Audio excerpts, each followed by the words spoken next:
Hey guys, it's Josh here, and in this video, I'm going to talk about the 9 signs that you have anxiety without even realizing it. So, for the longest time, I actually would always tell myself that I don't have anxiety. I went through this existential kind of crisis when I was about 17 years old that led me into learning about meditation and really being interested in the secrets of the universe. And at the time, it was because I was in fear. Like I was scared of my mind and I was scared of the world. I didn't think that I had anxiety at that point in time. Like I didn't label myself that because no one wants to label themselves with anxiety. But over the last 15 years, I've realized that that's actually what it was, even though I didn't realize it back then.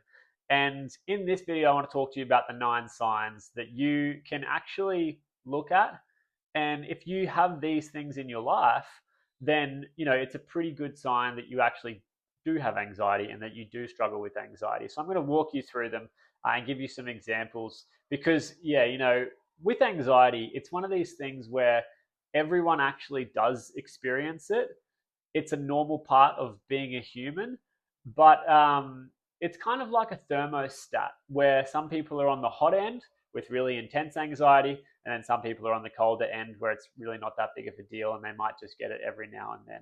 But the thing is that everyone does experience it. And so it's not something to be ashamed of, but it's just something to be real about, right? I work with a bunch of business owners and business professionals or career professionals who have anxiety, and I always tell them it's not actually about trying to eliminate anxiety because you can't do that, because again, it's a natural part of being a human. But what you can do is you can learn to manage it, or you can even learn to master it, so that the anxiety doesn't master you. You master the anxiety. That's really the goal, and that's what we want to get to, right? So once you do that, once you really attain that level of mental mastery, that's when you can launch into a life without the limits of stress and anxiety.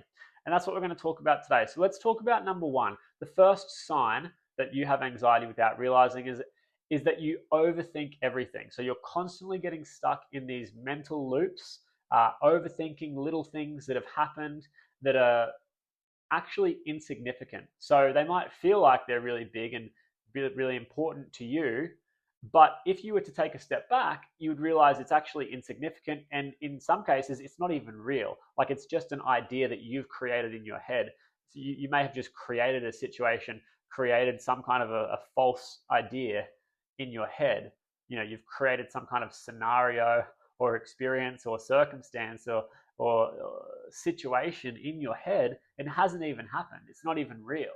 So if you do that a lot, if you overthink a lot, that's a clear sign that you have these anxious tendencies, right? The second sign is that you're controlling. So you might not like to admit this, but if you were to, again, honestly look at your life, you would probably see that you are controlling when it comes to your money, or maybe it's your relationships, or maybe it's your food, or your work, or your business. You have a tendency to micromanage things, right? It's kind of like a bit of an OCD, right? If you have that controlling tendency or that OCD, that really compulsive tendency, it's a sign that you're someone who's prone to anxiety, right? Now, take a step back and ask yourself, am I trying to bend situations to my preference? If you're constantly trying to make everything happen just the way that you want to happen and you have trouble with just letting go and letting things just be as they are, it's a good sign that you're an anxious person, right?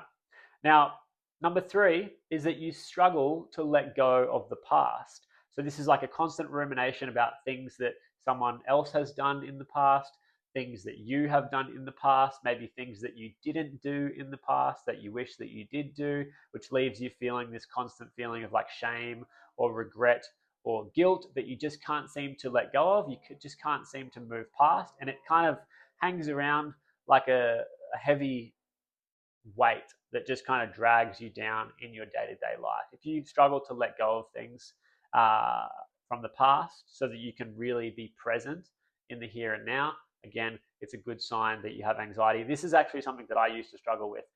in my early 20s. I used to really struggle with letting go of like things that happened in my teenage life, issues with my family and my parents getting divorced and all that kind of stuff. I really, for a long time, played this victim role and just couldn't let go of the past. And then, I did a lot of work on myself. I learned about meditation and I learned about how to let go of the past and how to become really present in the here and now.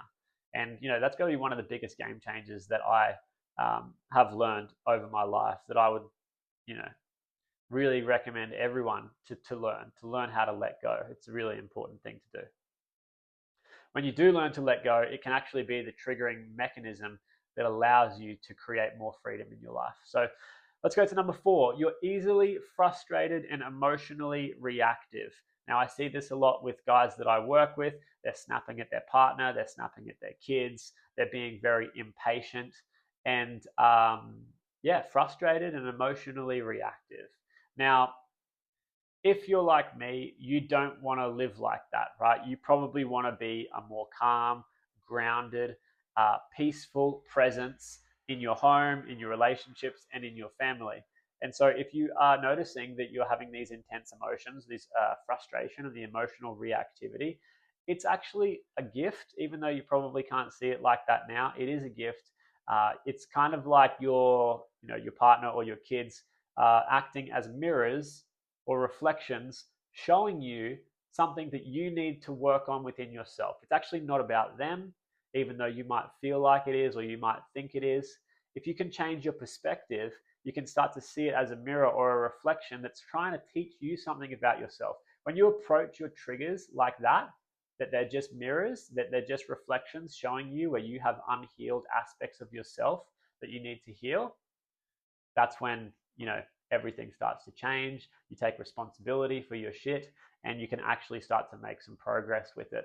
I actually have a free training that you can try out. So I'll put the link in the description of this video. It's a 15-minute, 6-step training. It's totally free. You can find it on my website. The link is there.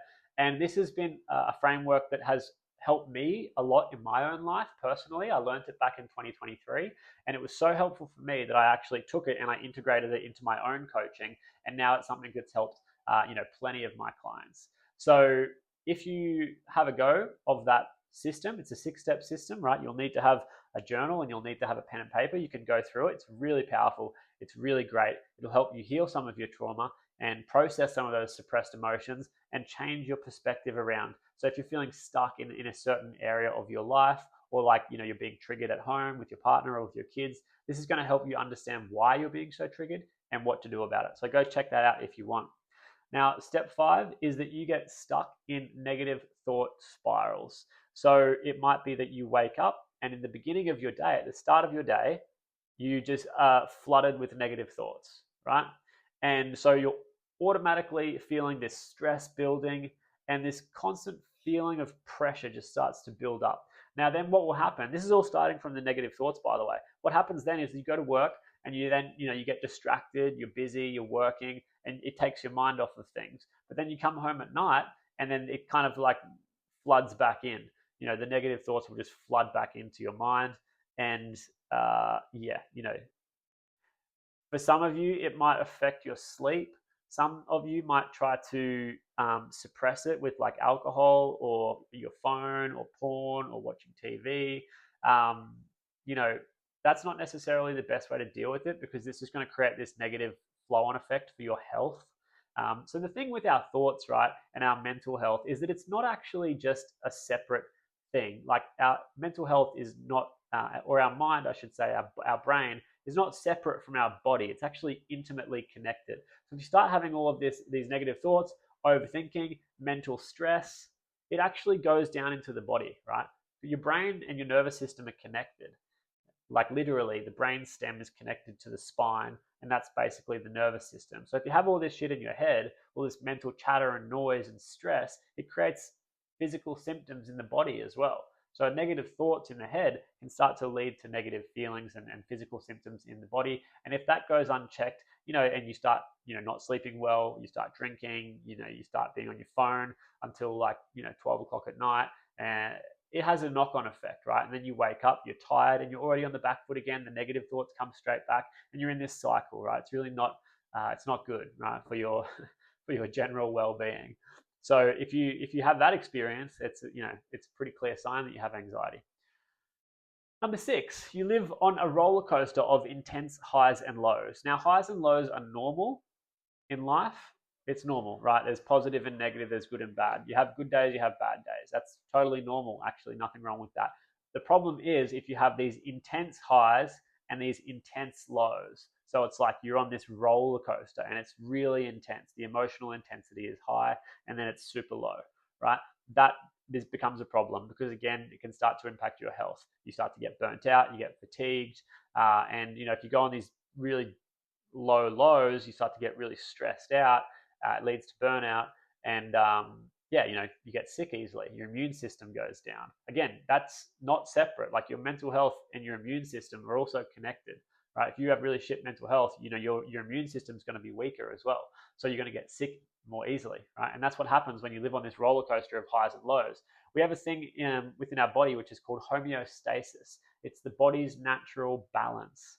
Okay, so if you're on these highs and lows, you're not in homeostasis, you're not in balance, and so it's going to essentially, create these negative outcomes within your body because you're not in homeostasis. Number 7, you don't even believe that a peaceful life is possible, right? When it comes to people's belief systems, they rarely check them. But when you do start checking your belief systems and you start to ask yourself, what am I actually believing about, X, Y, Z?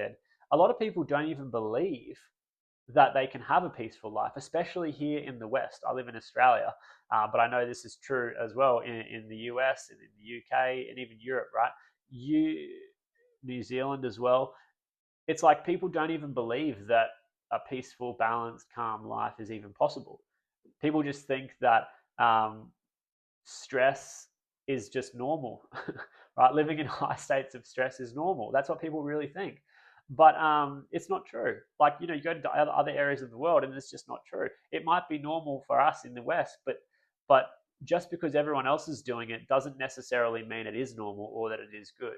So if you don't believe that peace is even possible, it's really a sign that you have kind of attuned yourself to this constant state of anxiety, right? There's a quote that I really love by a guy called Krishnamurti. He was an Indian spiritual master in the 18th century, actually. And he says, it is no measure of good health to be well adjusted to a profoundly sick society.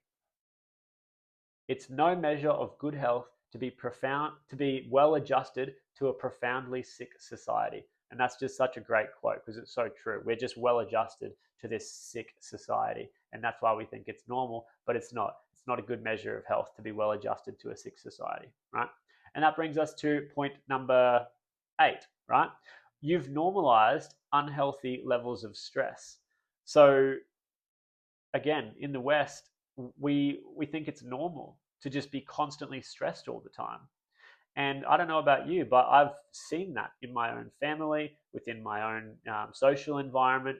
People just work, and just run themselves totally into the ground to the point where they then feel like on the weekend they need to just get pissed, right? They need to just escape and just get really drunk and, like it's just a loop, right? Where it's like work hard all week, get stressed out, and then start drinking, and then they go back to work, and then they do the same thing. They repeat the same cycle, and this just leads to like broken families. It leads to broken relationships. It leads to addictions. It leads to poor health, not just for the individual, but for the whole society, right? So again, that quote, to be well adjusted in a sick society is no good. And the thing is, if you have normalized stress and high levels of stress, a little bit of stress is good. Like I'm a business owner, right? I have a wife and a kid, 2 kids. Like, so I understand, we all have stress in our lives, but if your stress levels are super, super high and you're just coping, like that's not normal. And if you have normalized that, it's a clear sign that you're just living in an anxious state. And finally, the last point is that you've got addictive tendencies. So, you're constantly on your phone, you're constantly watching porn to escape, you're constantly drinking to escape.